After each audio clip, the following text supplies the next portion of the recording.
大家好，歡迎大家出席由律政司同司法機構合辦嘅專題研討會。今日嘅主題係居安思深。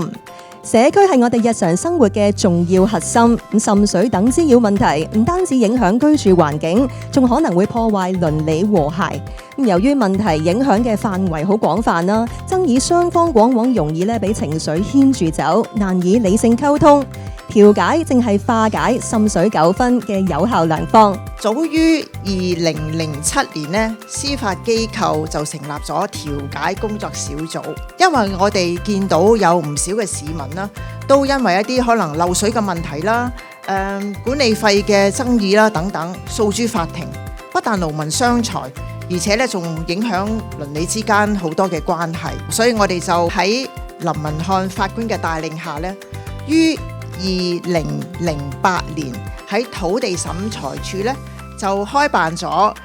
建築物管理調解統籌主任辦事處，向訴訟人、向市民去推動調解，解釋下俾佢哋聽，佢哋可以有另外一個更好嘅選擇去解決爭議。行政長官2025年嘅施政報告咧就已經提及啦，我哋會優化處理樓宇滲水嘅問題嘅檢測程序啦。我哋希望利用科技啦，即係盡快去釐定呢一個嘅責任嘅誰屬啦，推動業主去進一步加快去處理翻個滲水問題啦。我哋咧會全面使用呢個先進科技啦。我哋會喺初步調查嘅時候咧新增呢個紅外線嘅檢測分析啦。咁而喺深入嘅調查嘅時候咧，我哋咧就會全面使用呢個微波斷層嘅掃描，積極推動翻大家以調解嘅方式咧去解決住戶之間嘅爭議嘅。我哋希望咧能夠充分推動呢個調解，發揮調解嘅功用啦，加強社區嘅溝通啦，減低大家嘅摩擦啦。關於滲水嘅問題，咁調解當然我就會做好嘅推薦嘅，因為係一個保密靈活，而且可以維持關係嘅方法啦。咁所以喺呢一方面呢，我哋法院有時都會為咗推動雙方有個咁嘅意願呢，我哋喺檢察前線審裁處又好，或者區域法院土地審裁處都好，都會經常同雙方講，佢話如果我唔想調解有咩後果嘅時候，我哋會話俾佢聽，將來如果呢件案審完出嚟，我哋認為調解解決問題嘅方法係一個合理嘅，而你唔合理去唔做嘅呢，可能會喺訟費方面呢會對你作出一啲懲罰嘅。咁呢個呢，就希望俾到啲誘因佢哋，即使佢哋最初未必係好願意，但係佢都希望去考慮一下。今日好榮幸啦，可以代表呢個香港測量師學會嘅建築測量組嚟到呢一度咧，同大家分享咧我哋呢一個樓宇事務專家裁定中心呢一個計劃嘅，有啲咩特點啦？專業嘅評定啦，如果我哋配對個專家咧，我哋個專家咧係會需要有相關嘅經驗啦，無論係學歷同埋真係做嘢。4大樓宇事務嘅爭議，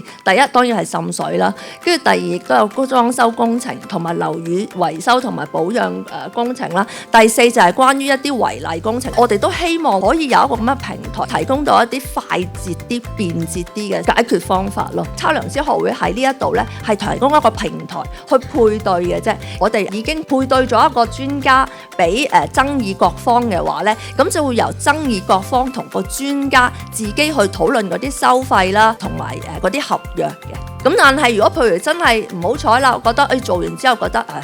有啲投訴，我哋都會係由我哋去處理嘅。喺滲水爭議嘅過程入邊咧，其實爭議方咧其實最關心係乜嘢咧？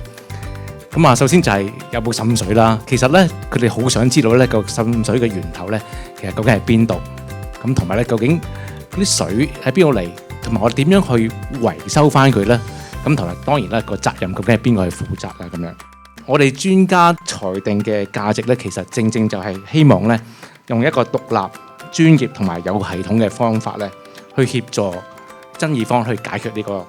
咁複雜嘅滲水問題。我哋呢一個專家裁定嘅服務咧，其實唔係去為任何一方去做一啲嘅辯護，其實係代表咧爭議方咧去根據一個現場嘅實際嘅情況啦，嗰個滲水嘅歷史啦，一啲嘅測試嘅結果同埋我哋嘅專業嘅判斷咧，去揾出真正嘅滲水嘅源頭，同埋建議翻個維修嘅方法。政府咧即係好積極咁樣推行咧社嘅調解先導計劃啦，咁亦都推出咗一啲課程俾一啲前線嘅物業管理嘅人員啊。上完堂之後咧，我就將我學到嘅嘢咧，仲用翻落去我自己管嘅屋苑裏邊啦。咁確實真係非常之有用嘅。我哋咧就正用咗嗰個方法咧去調解咗呢件事。咁雙方咧就自此之後咧就大家好和睦啦，仲要交換咗電話，之後有啲咩咧就WhatsApp 大家處理咗先啦，就唔使經我哋管理處。嗱，調解好處不但止咧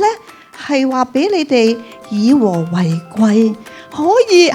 錢，可以快捷。第一步我要建立翻個溝通，點樣我哋同唔同嘅業主之間同佢接觸去溝通，咁等大家知道發生緊咩事。第二步呢，一個期望管理，佢哋點樣去做維修呢？咁我哋要管理好個期望，到底你呢個費用合唔合理呢？咁最後呢，就當然就透過咁樣促進佢哋做個談判啦，調解技巧運用到喺日常之間呢，係可以令到處理到，更加幫到我哋啲業主呢，保持到佢關係。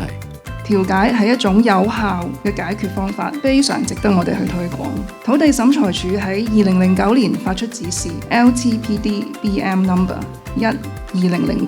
針對建築物管理案件作出指引。指示強調喺法律訴訟之前，雙方應該優先考慮調解，以便能夠更快捷同埋更有效率同埋更具彈性嘅方法去解決建築物管理嘅爭議。與其喺法庭上花費時間同金錢，不如採用調解嘅方法，咁樣將會更加容易揾到各方都可以接受而又切實可行嘅長遠解決方案。社區調解更加能夠發揮即時疏導嘅效用，讓雙方能夠及時解決問題，避免事件升級同埋惡化。我哋要善用調解等等呢啲有效嘅方法，及時化解滲水問題，為大家市民創造一個安全同埋和諧嘅生活環境。